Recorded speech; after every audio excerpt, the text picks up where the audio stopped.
হাসিনা রেখে দিয়েছে যারা, এরাই হারা। আল্লাহর ওলিদের দরবার যারা আক্রমণ করছো, ভাঙছো, চুরছো, এখনো পর্যন্ত নেতা হইতে চাও, কিন্তু আল্লাহর ওলিদের দরবারের পক্ষে, আল্লাহর ওলিদের দরবার যারা ভেঙেছে তাদের বিরুদ্ধে একটা শব্দ যারা মুখ দিয়া বাহির করে নাই, তোমাদেরকে আল্লাহর দরবারেও জবাব দেওয়া লাগবে, এই দেশের জনগণের কাছেও জবাব দেওয়া লাগবে। আল্লাহর ওলিদের দরবার যারা ভাঙতেছো আর মন্দির পাহারা দিতেছো, তোমরা বুইল্লা যাইও না 71, বুইল্লা যাইও না 24। আরে মরা মানুষের ক্ষেত্রেও আল্লাহ রিসালাত বাদ দেয় নাই, সুবহানাল্লাহ। আর এখন কিছু জিন্দা মানুষ আছে, এরা নারে তাকবীর ভালো লাগে, নারে রিসালাত ভালো লাগে না, আছে নি? ঠিক কিনা বলেন? কে বলছে তোমারে দুনিয়ায় তুমি সুযোগ পাইলেই নবী বাদ দাও, সুযোগ পাইলেই রাসূল বাদ দাও? আরে বিশ্ব সমূহের নবী আল্লাহ বলেছে, কিন্তু তুমি বিশ্ব নবী, বিশ্ব নবী, বিশ্ব নবীকে কিয়ামত করে বলাও। এ বেটা, আল্লাহর কুল কায়নাতের রব হলেন আল্লাহ, আর কুল কায়নাতের নবী হলেন আমার রাসূলুল্লাহ। কথা বলেন ঠিক কিনা? মুসলমানেরই রব্বুল আলামিন কবরে ঈমানওয়ালাদেরকে কবরে নামাবে। আমার আল্লাহ কয় ঈমানওয়ালারা রে, এই ঈমানওয়ালারা আগে কয়ে লিছে। 56 নম্বর আয়াতে আল্লাহ আগে ঈমানওয়ালাদের কথা বলছে, পরে আল্লাহ কয় সুম্মা ইলাইনা তুরজাউন। এই ঈমানওয়ালারা, তোমরা যদি ইবাদত করো, আমি আল্লাহর সন্তুষ্টি যদি হাসিল করতে পারো, সুম্মা ইলাইনা তুরজাউন, অতঃপর তোমরা আমাদের কাছেই, আমি আল্লাহ এবং আমার রাসূলের কাছেই ফিরে আসতে হবে। সুবহানাল্লাহ। শুধুমাত্র ঈমানওয়ালারা। আর যখন মুনাফিকরে কবরে রাখবে, দোয়া হবে বিসমিল্লাহি ওয়া আলা মিল্লাতি রাসূলিল্লাহ, দোয়া হইব, কিন্তু আল্লাহর রাসূলের মিল্লাতের উপর তার কবরে নামা হবে না। প্রশ্ন হবে ওয়া মান নাবিয়ুকা, অথবা প্রশ্ন করা হবে মা কুনতা তাকুলু ফি হাক্কি হাযা রাজুলুল্লাযী বুইসা ফীকুম। ওই যে ব্যক্তি দেখা যায়, ওই ব্যক্তি সম্পর্কে দুনিয়ায় তুমি কি বলতা? মা কুনতা তাকুলু, দুনিয়ায় তুমি কি বলতে? মা কুনতা তাকুলু ফি হাক্কি হাযা রাজুলুল্লাযী বুইসা ফীকুম, এই যে ব্যক্তি যিনি তোমাদের মাঝে আল্লাহর দ্বীনের সত্য আল কোরআনুল কারীম সহ, হক সহ যে রাসূল দুনিয়ায় আগমন করেছিলেন, এই যে ব্যক্তি, এই ব্যক্তি সম্পর্কে তুমি দুনিয়ায় কি বলতা, কি ছিল তোমার আকীদা? তখন সেই জায়গায় দুনিয়ায় যারা বলে নবীজি নূর না মাটি, নবীজির সম্পর্কে এই সমস্ত কথা কবরে জিগাইবনি, এগুলি নিয়ে কে লেগা ফারাফারি করেন? ও ভাই, কবর তো এটাই জিগাইব, মা কুনতা তাকুলু, তুমি তাকে কি বলতা? জোরে কর না সুবহানাল্লাহ। তুই কবরে গিয়ে কইস, বেলা আমি কইতাম বেলা মাটির বাম্পার ছুড়াই লেব ফিডাইয়া, তাও একবার ছুড়াইবো আবার লাগাইবো, আবার ফিডাইবো আবার ছুড়াইবো, আবার লাগাইবো আবার ফিডাইবো আবার ছুড়াইবো। ঠিক কিনা বলেন? চলতেই থাকবো দিনে 5 বার। দিনে কবরের আযাব যখন আরম্ভ হবে, একজন ব্যক্তিকে কবরের ভিতরে তারা পুরা দেহটা দৈনিক 5 বার ধ্বংস হবে, আবার 5 বার আমার আল্লাহ সৃষ্টি করবে। জোরে বলেন আল্লাহু আকবার। সামনে যে আইব হেরে সাইজ, আর আমরা কোরআন হাদিস মোতাবেক কথা বলবো। এই মোতাবেক কথা বলতে গেলে যদি আমার বিরুদ্ধে যায়, তাইলে আমাকে শুধরাইতে হবে, মেনে নিতে হবে কথা আল্লাহ এবং তার রাসূলের কথা। বলেন ঠিক কিনা? আল্লাহ এবং তার রাসূলের কথার সামনে আমার মতো নাদানের কোনো আহমিয়ত নাই, কোনো মূল্য নেই। সম্মানিত হাজরিন, আমাকে আলোচনার জন্য বিষয় দেওয়া হয়েছে। আমি কথাটা তুললাম এই কারণে যে আপনারা কিছুক্ষণ বসলে কোরআন হাদিস শুনবেন ইনশাআল্লাহ। স্টেজে আর কেউ উঠানামা করবেন না, হ্যাঁ? যারা আছেন নামবেন না। সভাপতি সাহেব অসুস্থ মানুষ, তবু লগে দিয়ে বইছে, রুমে কথা হইছে। অন্য যারা আছেন মেহরবানি করে নামবেন না। আর পরে আর কেউ আইয়া উঠতেন না, পরের আলোচক সারা আলোচকরে নিয়ে এলেন ইনশাআল্লাহ। আল্লাহ আমাদেরকে সঠিকভাবে বক্তব্য আমাকে পেশ করার মতো তৌফিক এনায়েত করুন, আমাদের সবাইকে তা বুঝে তার উপর আমল করার তৌফিক এনায়েত করুন। সবাই পড়ি আমিন। এই জন্য আমাকে বয়ানের বিষয় টপিক দেওয়া হয়েছে কবর এবং হাসর। এ বিষয়ে আলোচনা করার জন্যে আমি কোরআনুল কারীম থেকে সূরা আনকাবুতের 56 থেকে 59 নম্বর আয়াতে কারিমা পর্যন্ত তেলাওয়াত করছি। আল্লাহ তাআলা এই আয়াতে কারিমাগুলোর উপরে আলোচনা পেশ করার তৌফিক আমাকে এনায়েত করুন। সবাই পড়ি আমিন। সূরা আনকাবুত, এই সূরাটা মক্কা মুআজ্জামা অবতীর্ণ হয়েছে। এই সূরাতে মাত্র 69টা আয়াত আছে আর 7টা রুকু আছে। আনকাবুত শব্দের অর্থ হচ্ছে মাকড়সা। মাকড়সা চিনেন তো? মাকড়সা, মাকড়সার নামে আল্লাহ কোরআনুল কারীমে সূরা নাজিল করলেন, কারণ হিজরতের রাতে মাকড়সা আল্লাহকে নবীজির প্রেম দেখাইছে। সুবহান। মাকড়সার জন্য কি জান্নাত আছে? বলেন না। মানুষের জিন জাতি ছাড়া কারোর জন্য জান্নাত জাহান্নাম নাই। তো মাকড়সার জন্য জান্নাত নাই, মাকড়সার জন্য জাহান্নামও নাই। প্রাণী হিসেবে হাসরের ময়দানে যখন মাকড়সা উঠবে, আল্লাহ তাআলা তখন তাদেরকে যেই শক্তিশালী প্রাণী, যেই দুর্বল প্রাণীর উপর জুলুম করছে দুনিয়ায়, প্রাণীদের মধ্যেও কিন্তু জুলুম হয়। দেখবেন শক্তিশালী গরু হইলে দুর্বল গরু ফাইলে গুতাইয়া কিয়ামত করে লাই, আছে না? এ অগ বিচার হইব।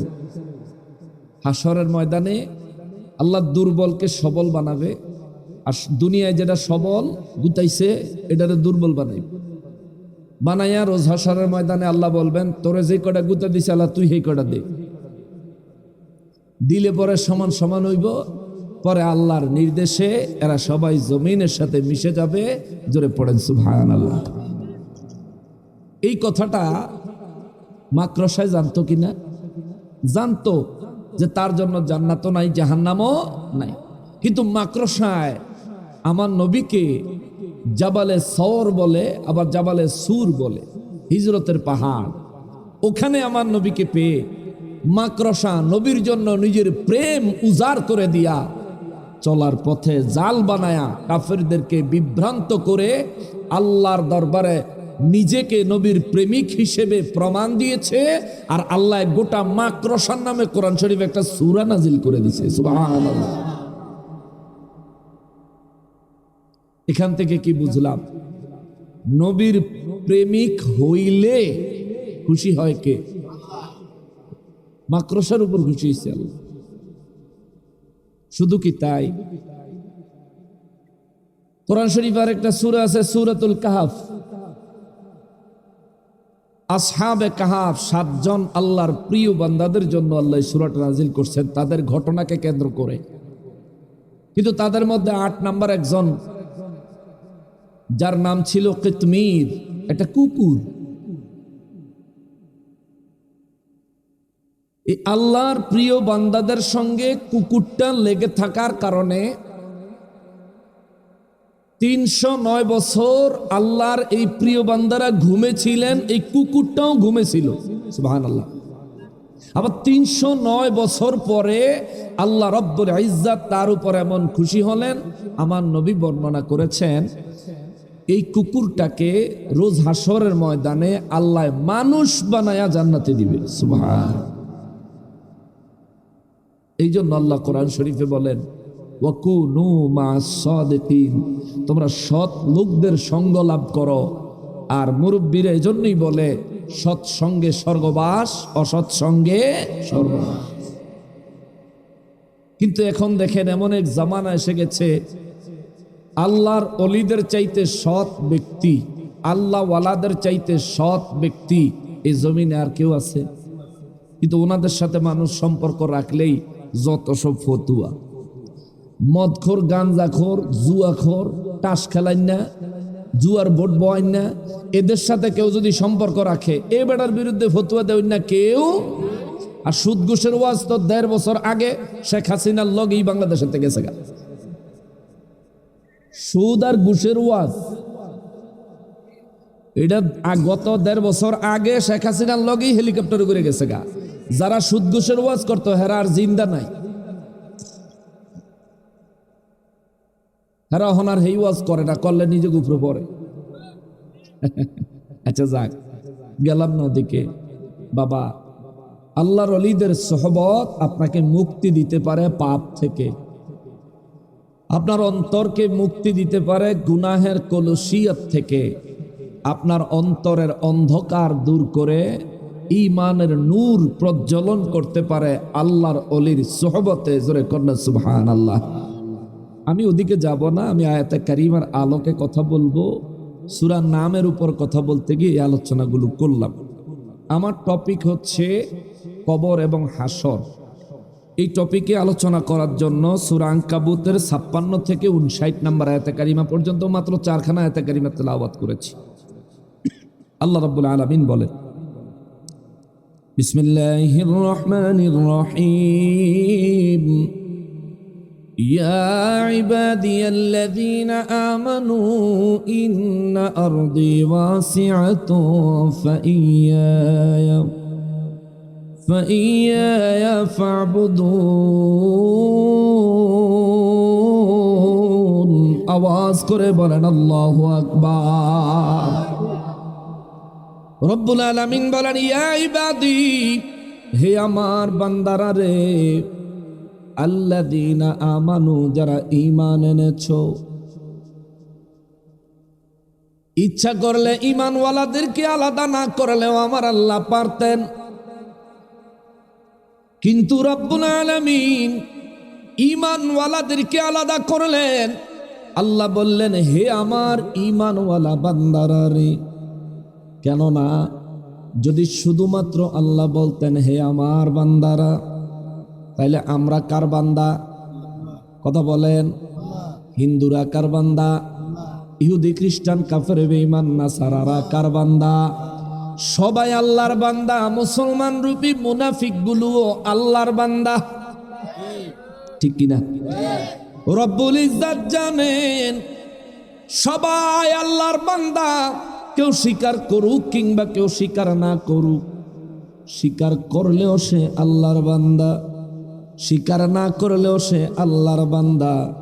কিন্তু এই আয়াতে কারিমায় আমার আল্লাহ বান্দাদের মধ্য থেকে কাফেরদেরকে বাদ দিয়েছেন, ইহুদিদেরকে বাদ দিয়েছেন, খ্রিস্টানদেরকে বাদ দিয়েছেন, নাস্তিকদেরকে বাদ দিয়েছেন, মুনাফিকদেরকে বাদ দিয়েছেন। শুধুমাত্র কেবল আল্লাযীনা আমানু, যারা ঈমান এনেছে তাদেরকে রেখে 1450 বছর আগে আমার আল্লাহ মায়া করে ডাক দিছেন, ইয়া ইবাদিয়াল্লাযীনা আমানু, হে আমার ঈমানওয়ালা বান্দারা রে। চিৎকার দিয়া বলেন আল্লাহু আকবার।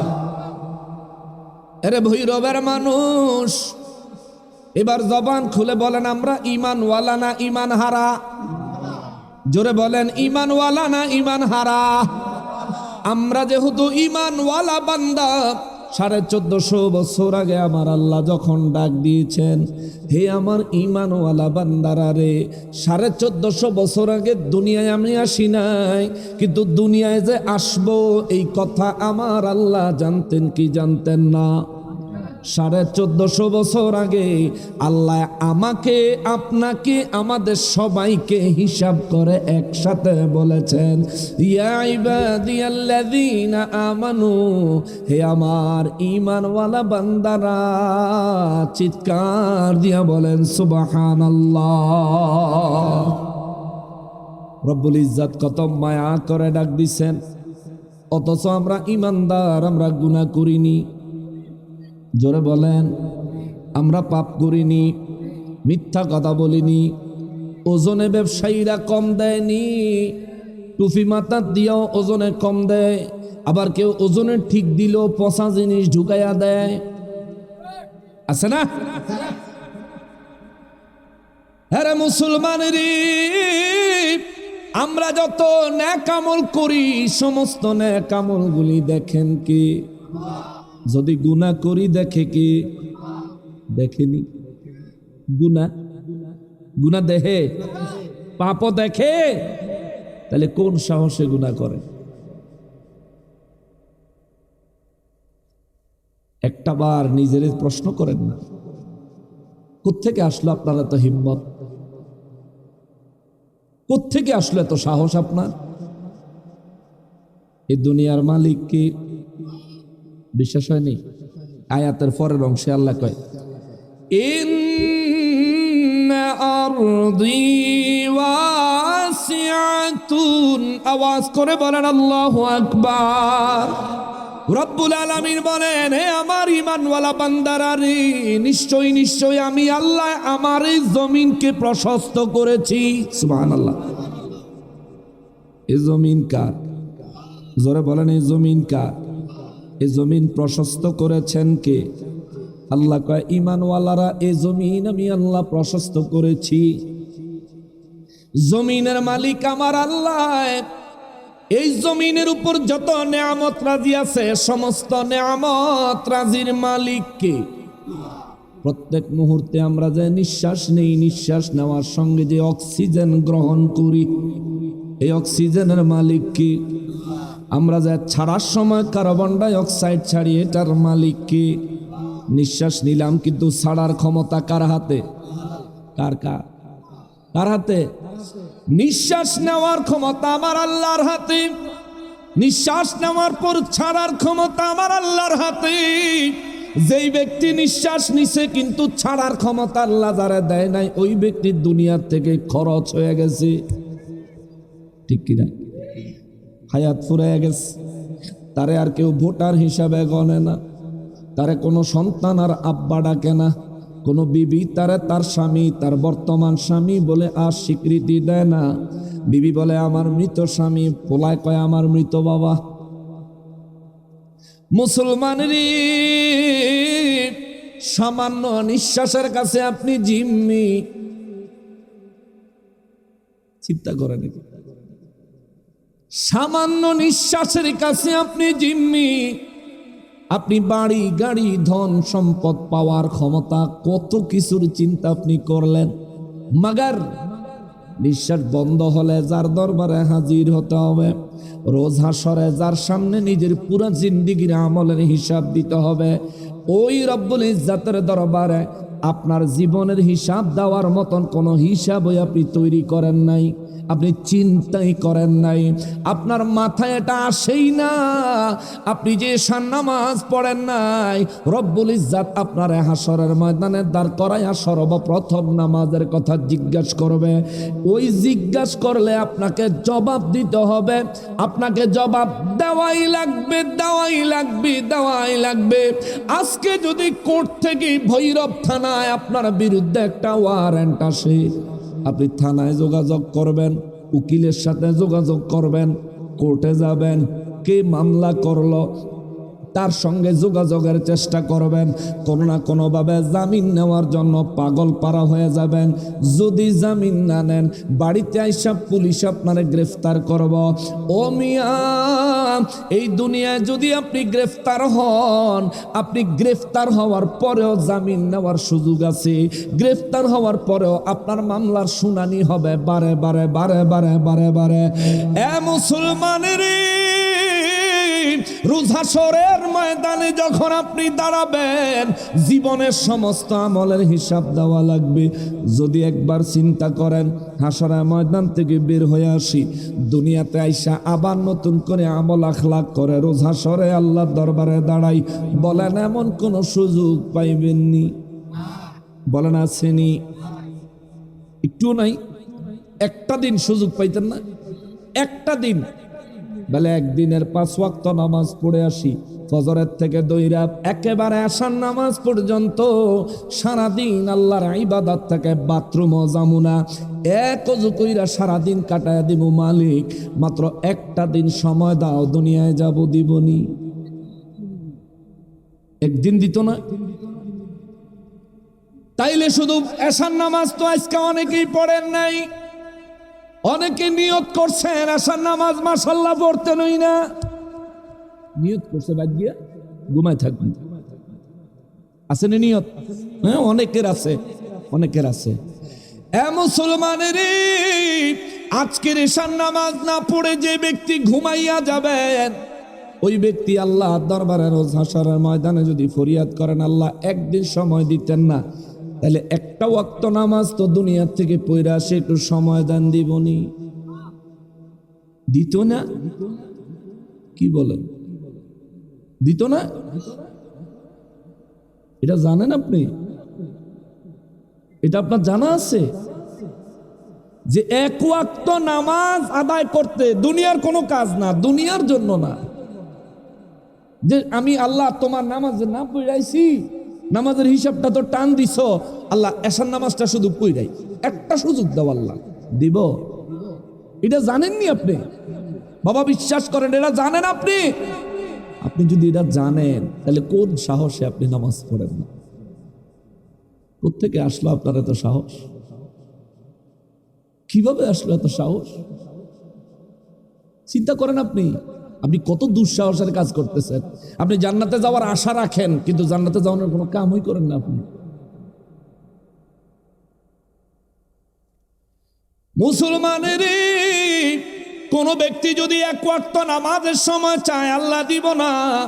যদি একবার তওবা করব, খালি দুনিয়ায় এসে একটা খালেস তওবা করব, 5 মিনিট টাইম দিবনি? দিবে? আরে হাসরের ময়দান থেকে দুনিয়ায় পাঠাইবো দূরের কথা, আজরাইল আইলে যদি কোন আজরাইল 5টা মিনিট সময় দে, একটু ওযু করবো, 2 রাকাত নামাজ পড়বো, তওবা করবো, তারপরে টুকুস করে মরে যাবো, তুই লয়ে যাইস, জানটা কবজা করে লয়ে যাইস। আজরাইলে মানবনি? মানব? আপনাদের এলাকায় কি ইউনিয়ন পরিষদ না পৌরসভা? ইউনিয়ন পরিষদের সরকারি গম যখন আসে, সরকারি গম রিলিফ যখন আসে, মনে করেন চেয়ারম্যান মহোদয় ঘোষণা করাইছে আগামীকাল সকাল 10টার সময় আপনাদেরকে রিলিফের চাল হোক গম হোক দেওয়া আরম্ভ করব। চেয়ারম্যান সাহেব কি ইচ্ছা করলে 10টা 11টায় নিতে পারতো না? 10টা যদি 11টায় নেয় কি অসুবিধা হইব? চেয়ারম্যান সাহেবের হাতে তো পাওয়ার আছে, গম তো চেয়ারম্যান সাহেবের হাতে। আরে বাবা, আমার আর আপনার জান কবজা করার পাওয়ার তো আল্লাহ আজরাইলেরই দিছে। তো আজরাইলে কি ইচ্ছা করলে 5 মিনিট সময় দিতে পারতো না? হ্যাঁ, পারতই না। আপনি চেয়ারম্যান সাহেব এই গরিবের গম কোন সাহসে খাইলেন? কোন সাহসে খাইলেন আপনি? মুসলমানের আরে, আমার পেয়ারা নবীর উম্মতের আরে, রব্বুল আলামিন বলেন ইন্না আরদি ওয়াসিআতুন, নিশ্চয়ই এই জমিন আমি আল্লাহর, আর এই জমিনকে প্রশস্ত করেছি আমি আল্লাহ। আমি আর আপনি প্রত্যেকে নিজের হাতে 3.5 হাত একটা মানুষ। এই পুরো পৃথিবীটা আল্লাহ আমাদেরকে বসবাস করার জন্য দিয়েছে, চলার জন্য দিয়েছে, ফেরার জন্য দিয়েছে। আল্লাহ কয় শোনো, এত বড় প্রশস্ত পৃথিবী আমি আল্লাহ তোমাদের জন্য পৃথিবীকে প্রশস্ত করেছি। কোন কারণে জানোনি? কেন গো আল্লাহ, কেন কেন কেন? আমার রব্বুল ইজ্জত বলেন ফাইয়া ফাবুদুন, আমি রব্বুল ইজ্জত আমার এই পৃথিবীটাকে প্রশস্ত করেছি ঈমানওয়ালারা রে, তোমরা কেবলমাত্র আমি আল্লাহরই ইবাদত করো। জোরে বলেন সুবহানাল্লাহ। এই জমিন আল্লাহ প্রশস্ত করেছেন ইবাদত করার জন্য। ইবাদত হবে কার? আর জোরে বলেন কার? জবান খুলে বলেন কার? এই পৃথিবী আল্লাহ প্রশস্ত করেছেন। কত প্রশস্ত করেছেন আপনার ধারণা আছেনি? এই দুনিয়ার সাইজ কত? এই পৃথিবীর আয়তন কত? বিজ্ঞান একটা রিপোর্ট দিয়েছে, ভৌগোলিক একটা রিপোর্ট আছে। এই পুরা পৃথিবীর সাইজ হলো 51 কোটি বর্গ কিলোমিটার। সুবহানাল্লাহ। কত কিলো? 51 কোটি বর্গ কিলোমিটার। অর্থাৎ আপনি যেখানে আছেন এখান থেকে আপনার ডান দিকে, বাম দিকে, সামনে, পিছনে, চতুর্দিকে যে দিকে রওনা দিবেন, পৃথিবী 51 কোটি কিলোমিটার। জোরে কন্যা সুবহানাল্লাহ। মুসলমানের 51 কোটি বর্গ কিলোমিটার পৃথিবীতে আল্লাহ আপনাকে বসবাস করার জন্য 3.5 হাত মানুষটা ছেড়ে দিলেন। আপনার হায়াত কত বছর? 100? জানি না। 150 বছর এলাকায় আছে। 150 বছরের মানুষ এখন? 100 বছরের মুরব্বী আসেনি? 100 বছরের মুরব্বী থাকতে পারে, কিন্তু এখন যারা আছে এরা মুরব্বী হইলে 100 বছর টিকবো এটা ধারণা করা যায় 30 বছর 40 বছরে বলা হয়নি জায়গা। আচ্ছা মনে করেন আপনাকে আল্লাহ যদি 100 বছর হায়াত দেয়, 51 কোটি বর্গ কিলোমিটারের এই পৃথিবীতে আপনি 40 বছর বয়সে জোয়ানি সময় আপনি অনেক অর্থ সম্পদ কামাই করলেন, কামাই করে আপনি সর্বপ্রথম একটা জমি কিনলেন, একটা বাড়ি করবেন। ওই বাড়িতে আপনার থাকার ঘরটা পুরা বাড়ির চাইতে সুন্দর হবে না মন্দ হবে? আপনার থাকার জায়গাটা, আরে আমার পয়সা দিয়ে আমার বাড়ি করবো, আমি যেই ঘরে থাকবো এই ঘরটাই তো সবচেয়ে সুন্দর করে বানাবো না? এটারে তো এখন আধুনিক যুগে ইংরেজিতে বলে মাস্টার বেড,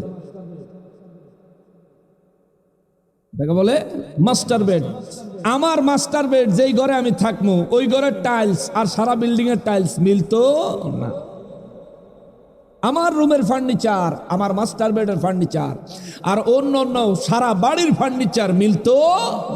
সারা বাড়ি যদি সেগুন কাঠের ফার্নিচার হয়, আমার ঘরের ফার্নিচারের কাঠ হবে বারবাটিক সেগুন।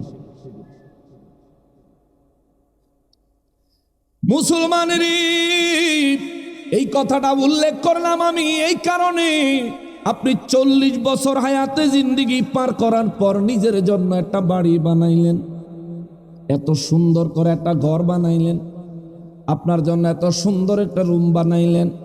যদি 100 বছর হায়াত পান ওই রুমে থাকবেন 60 বছর, ঠিক না? যদি ধরে নিলাম যদি 100 বছর হায়াত পান ওই ঘরে থাকবেন মাত্র 60 বছর। 60 বছর যে ঘরে থাকবেন ওই ঘরের জন্য আপনি 40 বছরের রোজগার খরচ করে দিলেন। কিন্তু কবরে এই 60 বছরের চাইতে হাজার হাজার গুণ বেশি সময় যেই কবরে আপনাকে বসবাস করতে হবে, ওই কবরের জন্য কি জোগাড় করছেন? 100 বছর হায়াত পাইলে 60 বছর পরে আপনি যেদিন মৃত্যুবরণ করবেন, আপনার গায়ে যে কাপড়টা থাকবে আপনার পছন্দের জামা, এটাও খুইলা রাইখা দিব, খুলতে না পারলে কেচি দিয়া কাইটা রাইখা দিব। মুসলমানেরই কবরের জিন্দেগি বড় না হায়াতে জিন্দেগি বড়? কোন জীবন বড়? এটা বাস্তব এক্সাম্পল দেই হাদিস শরীফ থেকে। নবী রাহমাতুল্লিল আলামিনের দপ্তরে প্রশ্ন করা হলো, নবী গো ও রাহমাতুল্লিল আলামিন, এই দুনিয়ায় প্রত্যেকটা মানুষকেই কি কবরের জিন্দেগি পার করা লাগবে? আমার নবী বললেন হ্যাঁ, প্রত্যেকটা মানুষকেই কবরের জীবন পার করতে হবে। হুজুর কার কবরের জীবন কতটুকু হবে?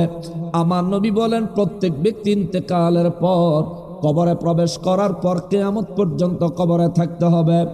নবী গো নবী, ইসরাফিল ফেরেশতা যেদিন বাঁশি ফু দিব গো নবী, কিয়ামত যেদিন আরম্ভ হয়ে যাবে, ওই দিন সর্বশেষ যেই মানুষটা মারা যাবে, ও দয়াল নবীজি ওই মানুষটাকেও কি কবরের জিন্দেগি পার করা লাগবে? আমার নবী বললেন হ্যাঁ, তার জন্য কবরের জিন্দেগি আছে। ইয়া রাসূলুল্লাহ সাল্লাল্লাহু আলাইহি ওয়াসাল্লাম, নবী গো ওই মানুষটাকে গোসল দেওয়ার, কাফন দেওয়ার, জানাজা দেওয়ার, দাফন দেওয়ার মতো মানুষ এই জমিনে আর নাই, কারণ তিনি হলেন সর্বশেষ মৃত্যুবরণ করা ব্যক্তি। ও নবী তবু কি তার জন্য কবরের জিন্দেগি আছে? আমার নবী বললেন হ্যাঁ হ্যাঁ হ্যাঁ, তবু তার জন্য কবরের জিন্দেগি আছে। ইয়া রাসূলুল্লাহ ওই মানুষটা কতদিন কবরে থাকবে? আমার নবী বললেন 40,000 বছর। আল্লাহু আকবার! কত বছর? আপনি যদি এই পৃথিবীর সর্বশেষ মৃত্যুবরণ করা লোক হন, সর্বশেষ একেবারে লাস্ট ব্যক্তিও যদি হন, তাইলে আপনার কবরের জীবন কত বছর? জোরে বলেন কত বছর? ওই 40,000 বছর কবরে 50,000 বছরের সমান লম্বা এক দিন হইল হাসরে, 30,000 বছরের সমান লম্বা এক পুলসেরাতের পোল, পুলসেরাতের পোলে 30,000 বছর। এরপরে পার হইলে জান্নাতি হইলে জান্নাতে যাইবেন, আর নাহলে মাঝখান থেকে খরচ হইয়া জাহান্নামে পড়ে যাবে। এই যে জিন্দেগি শুরু হইল, শেষ নেই। শুরু হইল, একটা বার হিসাব মিলান আপনি কি করছেন ওই জীবন কাটানোর জন্য। নাকি আপনি চিন্তা করেন আজকের মাহফিলের মতো? এই এলাকার অনেক মানুষ আজকে মাহফিলে আসে নাই, ইচ্ছা করে নাই, আসে নাই। কিন্তু বলেন, ইচ্ছা না করলেই কবরে না যেয়ে বাঁচতে পারবেন, হাসরে না গিয়া বাঁচতে পারবেন। মিজানে আমল নামা না তুলে কোনো ঘুষ টুস দিয়া জান্নাতে যাওয়ার কোনো সুযোগ সুবিধা আসেনি। জান্নাতের টিকিট তো নির্বাচনকে কেন্দ্র করে দেওয়া দেওয়া হইতেছে না। হ্যাঁ গো, জান্নাতের টিকিট পাইলে মনে হয় যাওয়া যাইতে পারে, পারে হবে। এগো জান্নাত হইল দাজ্জালের জান্নাত, যেই জান্নাতের দিকে ধাবিত হওয়া মাত্র জাহান্নামের টিকিট কনফার্ম।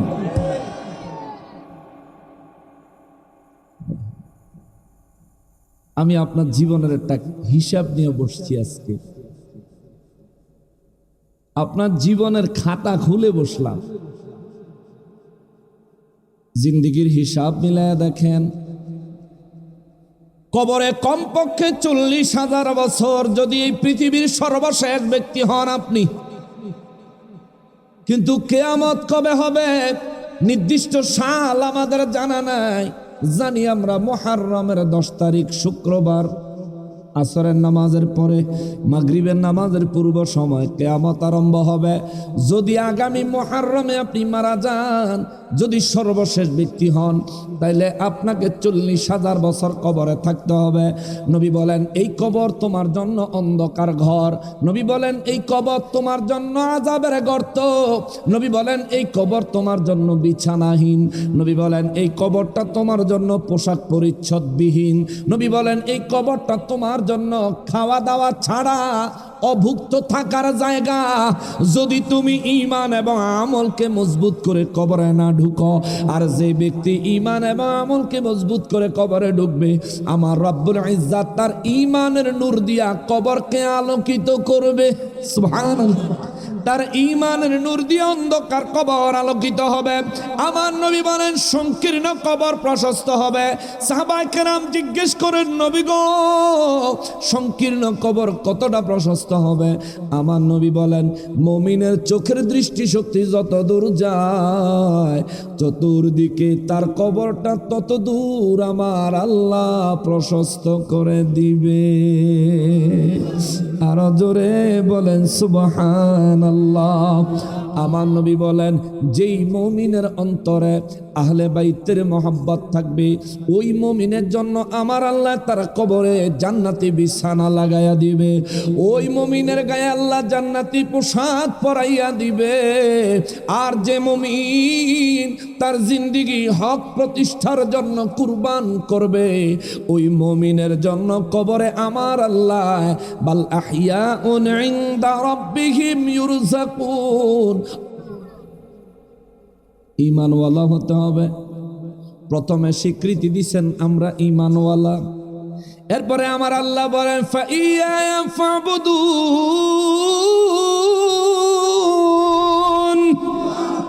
আল্লাহ বলেন কেবল আমি আল্লাহর জন্য ইবাদত করো, আমি আল্লাহর জন্যই কেবল তোমরা ইবাদত করো। এই তামাম পৃথিবী উম্মতে মুসলিমার জন্য সাধারণ মসজিদ বানাইছি কি? আমার নবীর কদম মোবারক যেদিন এই জমিনে লাগছে, এই জমিনকে তামাম পৃথিবীর প্রত্যেক পবিত্র স্থানকে আল্লাহ সাধারণ মসজিদ বানায় দিছে। জোরে কন্যা সুবহানাল্লাহ। এই জন্যই তো আপনারা ভৈরবের ক্ষেতের লাইলে গিয়ে দাঁড়ায় নামাজ পড়লে নামাজ হয়ে যায়। আগেরকার নবীদের যুগে এমন সুযোগ ছিল না। আগের জামানার নবীরা নামাজ পড়ার জন্য 2টা নির্ধারিত জায়গা ছিল। এখনো নামাজের জায়গা মসজিদ, আর এখনো নবীরা নিজেদের হুজরায় নামাজ পড়লে নামাজ হইতো, আর কোনো হানা নামাজ পড়লে নামাজ হইতো না নবীদের।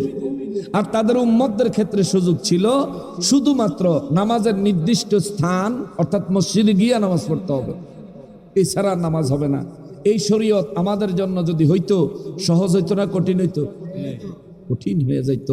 আমরা গড় নামাজ পড়লে নামাজ হয়, গড়ের বাইরে রাস্তার কিনারও নামাজ পড়লে নামাজ হয়, ক্ষেতের লাইলো নামাজ পড়লে নামাজ হয়ে যায়, আরে বাসও নামাজ পড়লে নামাজ হয়ে যায়, বিমানে পড়লে বিমানে নামাজ হয়ে যায়, আরে ট্রাকে পড়লে ট্রাকে নামাজ হয়ে যায়।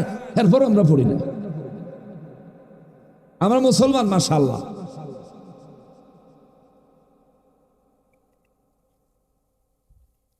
রব্বুল আলামিন বলেন, নবী গো দুনিয়ার মানুষদেরকে বলে দেন ফাইয়া ফাবুদুন, তারা যেন আমি আল্লাহর জন্যই কেবল ইবাদত করে। আল্লাহর ইবাদত মসজিদে না মন্দিরে? জোরে কন, আরো জোরে। কিন্তু মন্দিরে মুসলমান যায়নি, আমরা তো যাই না। মন্দিরেও মুসলমান যায়নি, হেগরে কিন্তু মসজিদও দেখি নাই, মাজারেও দেখি। মন্দির যারা পাহারা দিল, মাজার পাহারা দিতে হেগরে পাওয়া যায়, ফাইব করতে হেরাই মাজার ভাঙ্গে তৌহিদি জনতার স্লোগান দিয়া, ঠিক না? ও আল্লাহর ওলিদের দরবার যারা ভাঙতেছো আর মন্দির পাহারা দিতেছ, তোমরা বইল্লা যাইও না ৭১, বইল্লা যাইও না ২৪। মানুষ কিন্তু হেডি হেডি। পাকিস্তানিরাও খেদাইছে যারা, এরাই হেরা। হাসিনারে খেদাইছে যারা, এরাই হেরা।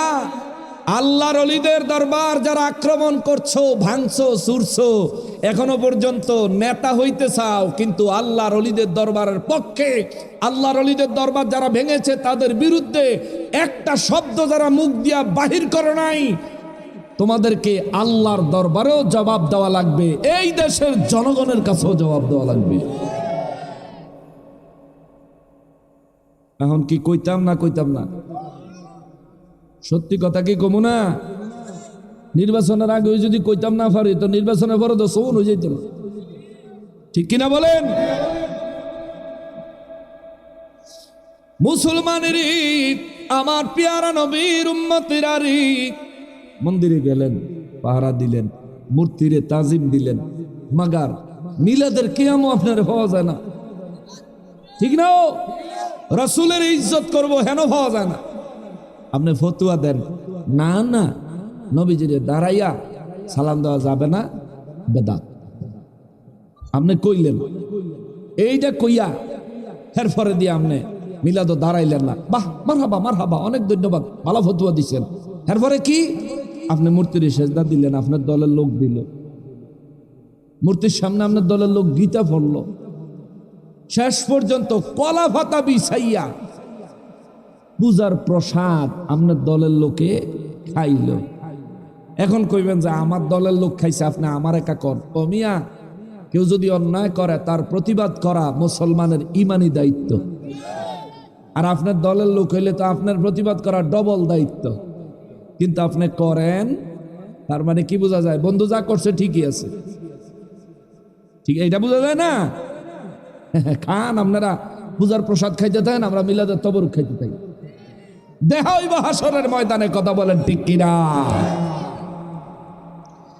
মুসলমানেরই, আমার পেয়ারা নবীর উম্মতেরারি, আল্লাহর ইবাদত করবেন জমিনের মালিককে, আমাদের দেহের মালিককে, দেহের ভিতরে রূহ, রূহের মালিককে, এই দুনিয়ায় যত সহায় সম্পদ আমার বলি, এই সব কিছুর মালিককে। আসলে কে? তাইলে আমার কি? আমিও তো আমার নামিয়া, আমার তো দূর, আমিও আমার না।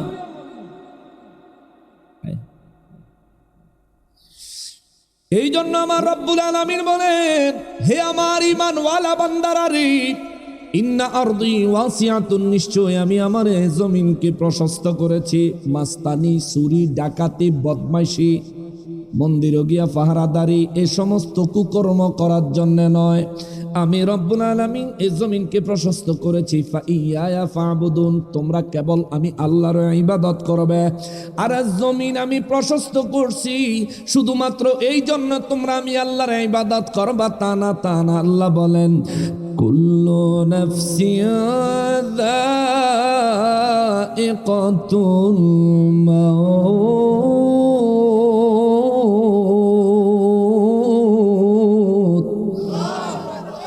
রব্বুল আলামিন বলেন, কারণ আমি যতগুলো প্রাণ সৃষ্টি করেছি প্রত্যেকটা প্রাণকেই মৃত্যুর স্বাদ গ্রহণ করা লাগবে। সুবহানাল্লাহ।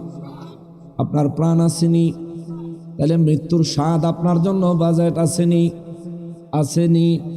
মৌতের স্বাদ সবার জন্য একরকম নয়।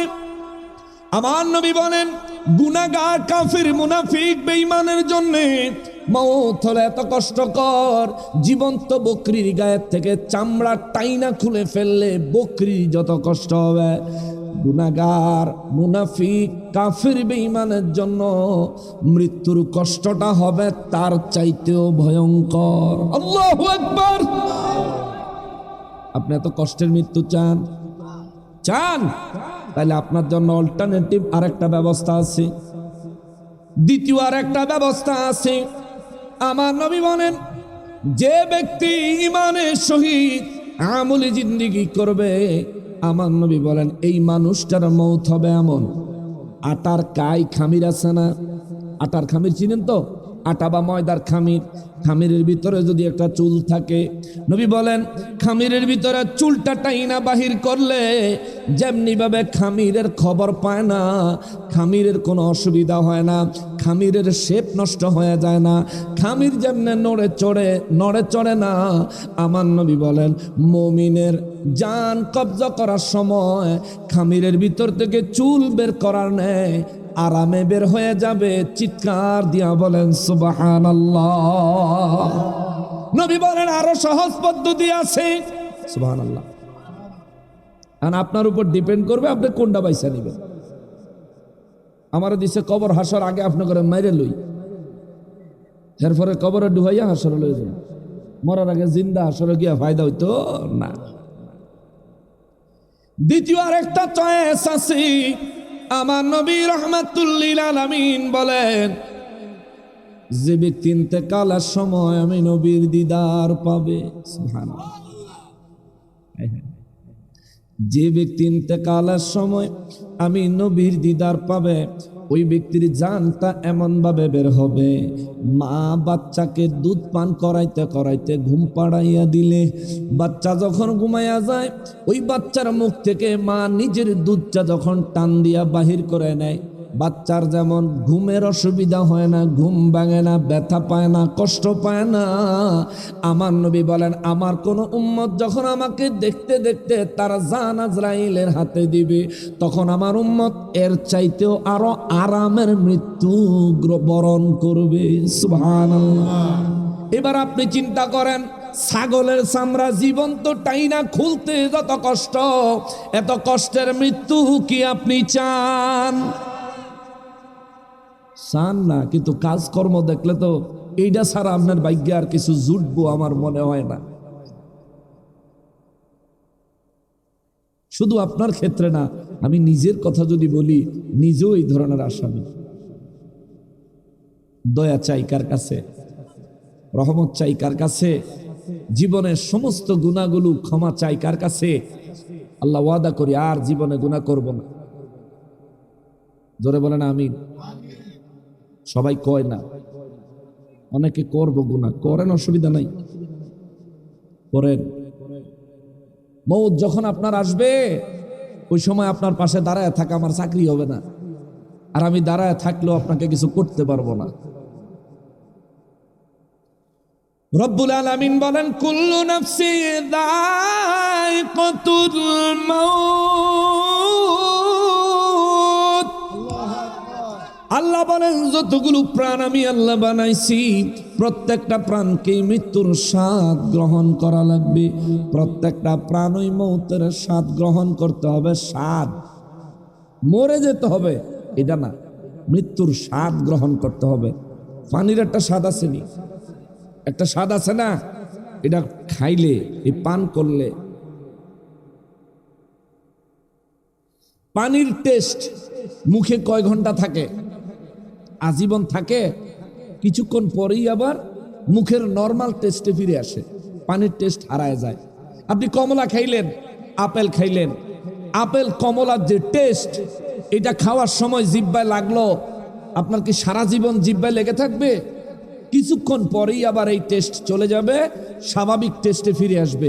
এই জন্য আল্লাহ বলে নাই যে সবাই মৃত্যুবরণ করবে।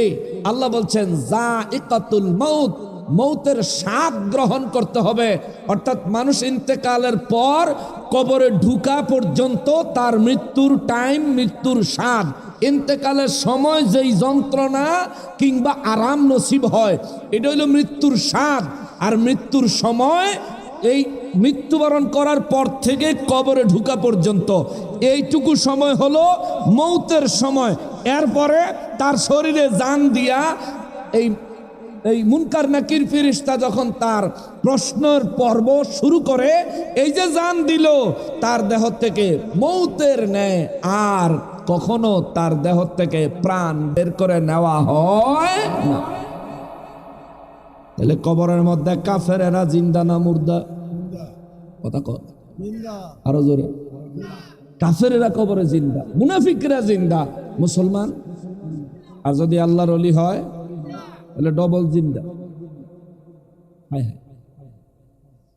মুসলমানের আমার প্যারা নবীর উম্মতেরা রে, খোদ রব্বুল আলামিন সূরা বাকারার 154 নম্বর আয়াতে, সূরা আলে ইমরানের 169 নম্বর আয়াতে, 2 আয়াতে আল্লাহ ডাইরেক্ট বলেছেন বাল আহিয়াউন, আমি আল্লাহ স্বীকৃতি দিলাম বরং আমার পথে জীবন দেনেওয়ালারা জিন্দা। সুবহানাল্লাহ। কি বলছে?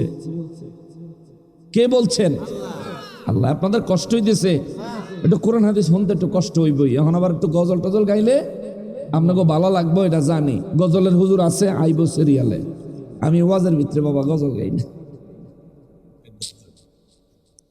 রব্বুল আলামিন বলেন কুল্লু নাফসিন যায়িকাতুল মাউত, যতগুলো প্রাণ আমি আল্লাহ সৃষ্টি করেছি প্রত্যেকটা প্রাণকে মৃত্যুর স্বাদ গ্রহণ করতে হবে। আল্লাহ কয় এর লিগে তোমরা ফাইয়া ফাবুদুন, তোমরা আমি আল্লাহর ইবাদত করবা, কারণ মরণ লাগবে।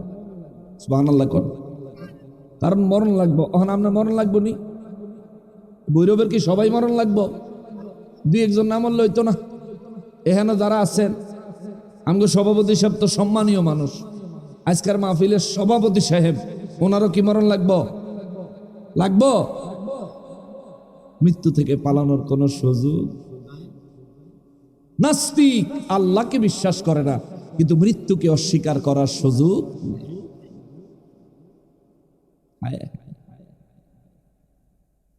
মুসলমানেরা রে, আমার পেয়ারা নবীর উম্মতেরা রে, আমার রব্বুল ইজ্জত বলেন এ ঈমানওয়ালা বান্দারা রে, তামাম পৃথিবী প্রশস্ত করেছি, তোমরা কেবল আমি আল্লাহর জন্য ইবাদত করবা। কেননা এই পৃথিবী যদি ইবাদত বন্দিগি করে, এই পৃথিবীতে যদি তোমার হায়াতকে অতিবাহিত না করো, কুল্লু নাফসিন যায়িকাতুল মাউত, মনে রাখবা তোমার হায়াতের বাজেটের একটা লিমিট আছে। হায়াতের লিমিট যখন শেষ হয়ে যাবে রে, এক মুহূর্ত সময় অতিরিক্ত পাবা না, তোমাকে মৃত্যুর স্বাদ গ্রহণ করতে হবে। শুধুমাত্র মরবে এই জন্য ইবাদত করবা তা না। আমার রব্বুল ইজ্জত বলেন সুম্মা ইলাইনা তুরজাউন।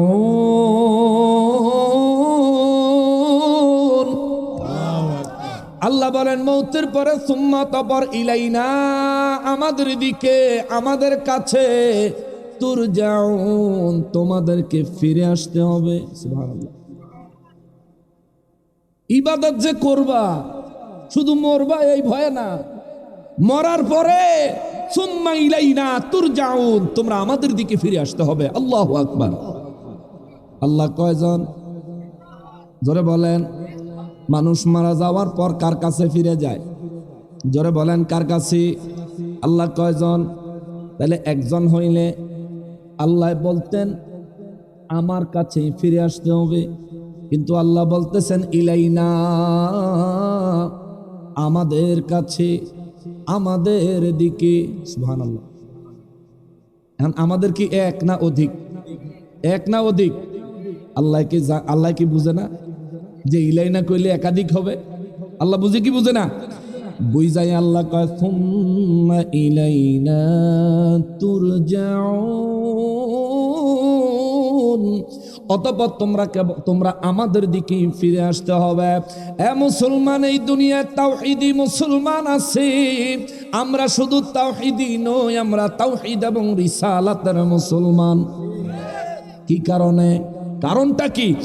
আল্লাহ কয় কুল্লু নাফসিন যায়কাতুল মাউত, প্রত্যেকটা প্রাণকে মৃত্যুর স্বাদ গ্রহণ করা লাগবে।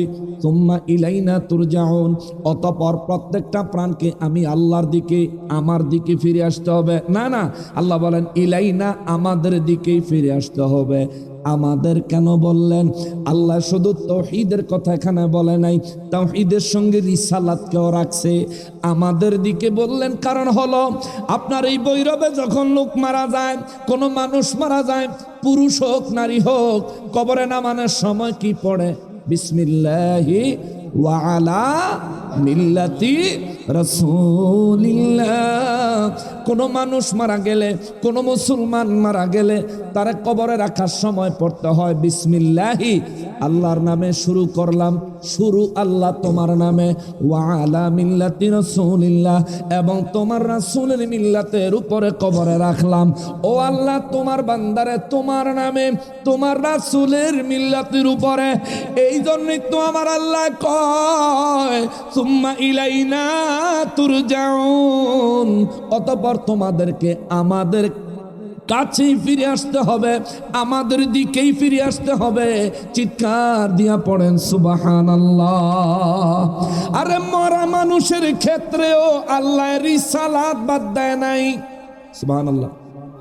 আর এখন কিছু জিন্দা মানুষ আছে, এরা নারে তাকবীর ভালো লাগে, নারে রিসালাত ভালো লাগে না, আছে নেই?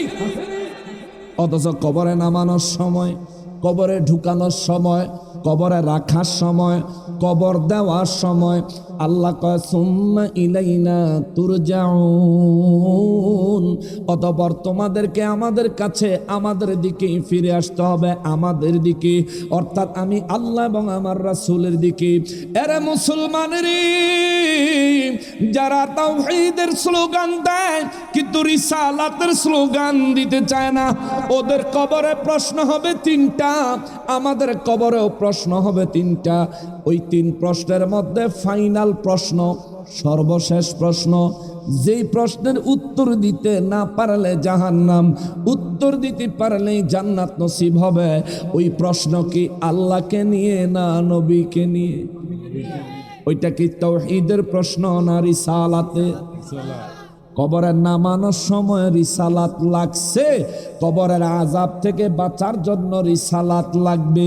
তুমি দুনিয়ায় রিসালাত বাদ দিছ, কবরে গিয়া রিসালাতের প্রশ্নের উত্তর দিতে পারবা? তোমারে কে কইছে? ঠিক কিনা বলেন? কে বলছে তোমারে? দুনিয়ায় তুমি সুযোগ পাইলেই নবী বাদ দাও, সুযোগ পাইলেই রাসূল বাদ দাও। আরে বিশ্ব সমূহের নবী আল্লাহ বলেছে, কিন্তু তুমি বিশ্ব নবী, বিশ্ব নবী, বিশ্ব নবী কে কিয়ামত করে বলাও।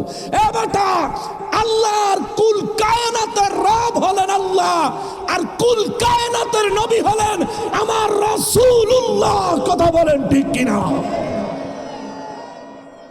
আল্লাহু আকবার। ইয়া রাসূলুল্লাহ সাল্লাল্লাহু আলাইহি ওয়াসাল্লাম, ইয়া রাসূলুল্লাহ।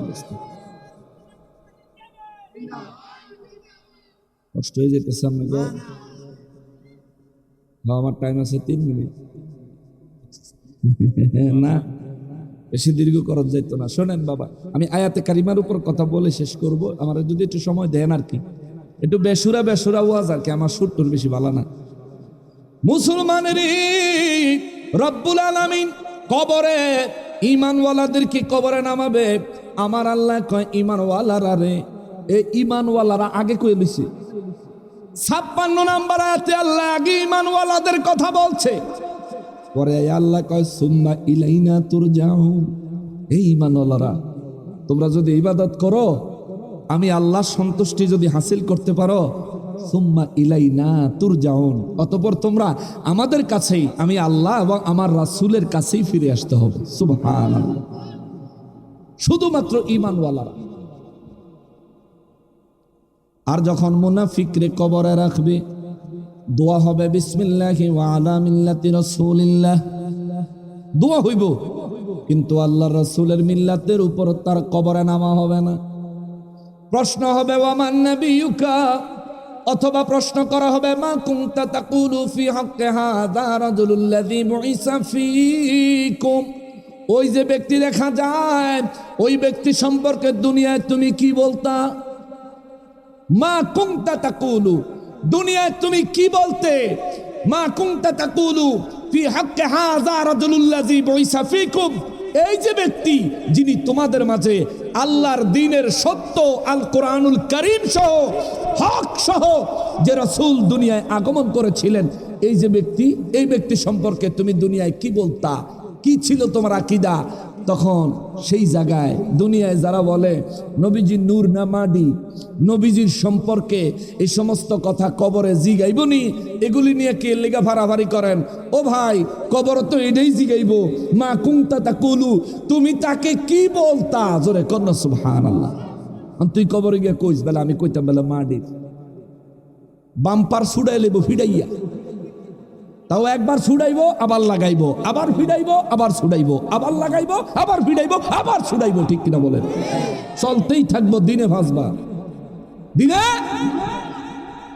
কবরের আযাব যখন আরম্ভ হবে, একজন ব্যক্তিকে কবরের ভিতরে তারা পুরা দেহটা দৈনিক 5 বার ধ্বংস হবে, আবার 5 বার আমার আল্লাহ সৃষ্টি করবে। জোরে বলেন আল্লাহু আকবার। আমার বিশাল মেয়াদ শেষ। নারায়ে তাকবীর, নারায়ে রিসালাত, নারায়ে রিসালাত। আমজাদ হোসেন জালালী সাহেবের আগমন। লাইটে তো কম দিছো মিয়া, হুজুররাও চিনি না। আমজাদ হোসেন জালালী সাহেবের আগমন এই শম্ভুপুরা দরবারের পক্ষ থেকে হুজুর চলে আসছে। আর আলোচনা করা যাবে না, তবে শোনেন, কবরে মানুষের আযাব হইব নি? কিছু মুসলমানেরও কবরে আযাব হইব, কিছু মুসলমানেরও কবরে আযাব হবে। কোন মুসলমান? ভালো আছে ভাই? আই নাম নাই পড়েন, আমি ছেড়ে দিই।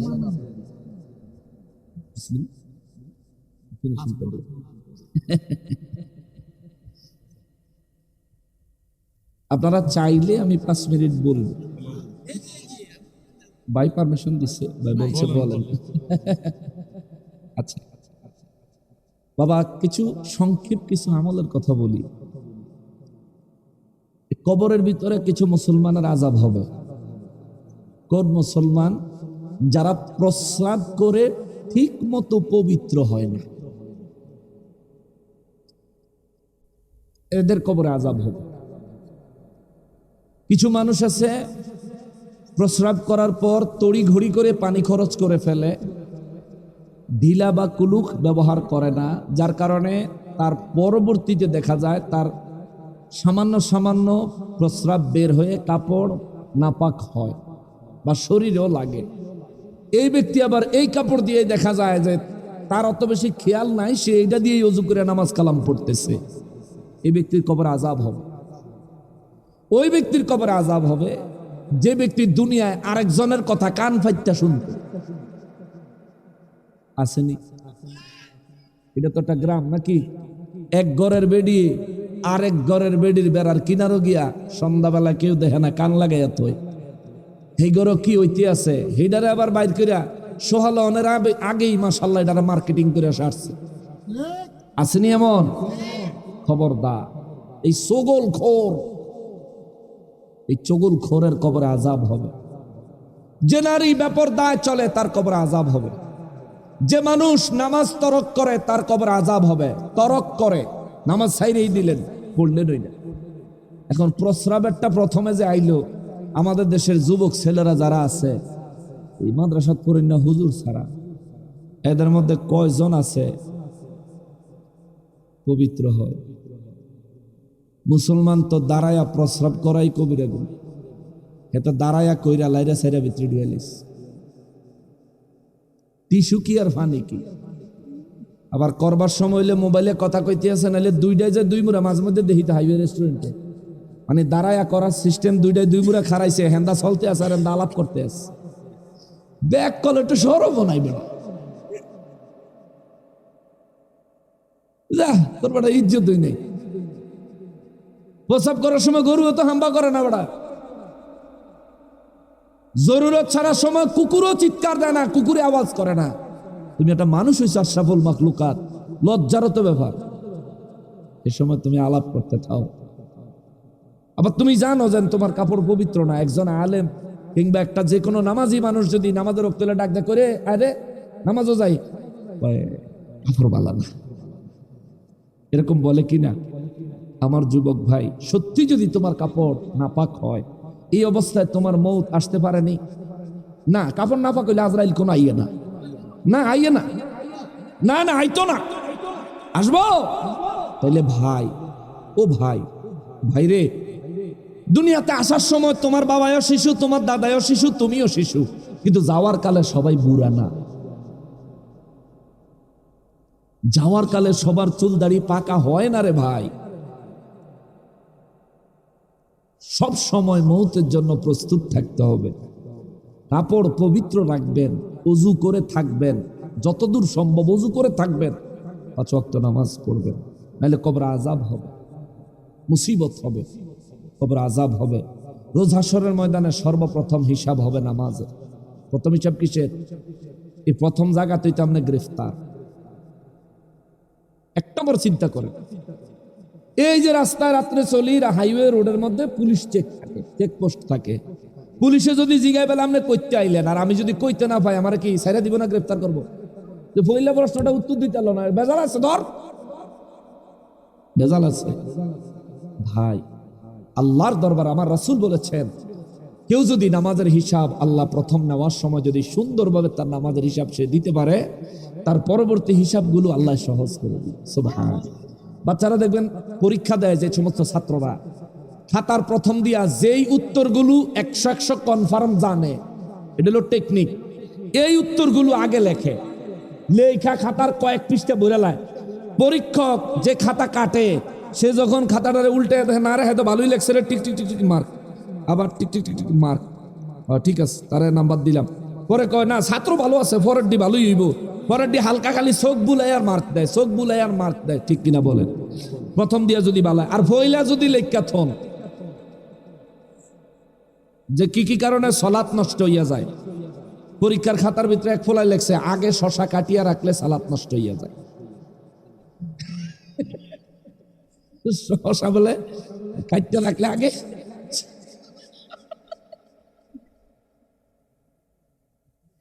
পরীক্ষার গার্ডে জিজ্ঞেস, এটা কি লেখছ? কয় হুজুর সালাতের কথা। কি লিখে যে প্রশ্ন তাইলো এটাই বুঝলাম না। খাউন দাউনের কথা বুঝি, এই আরবি প্রশ্ন তাইলো।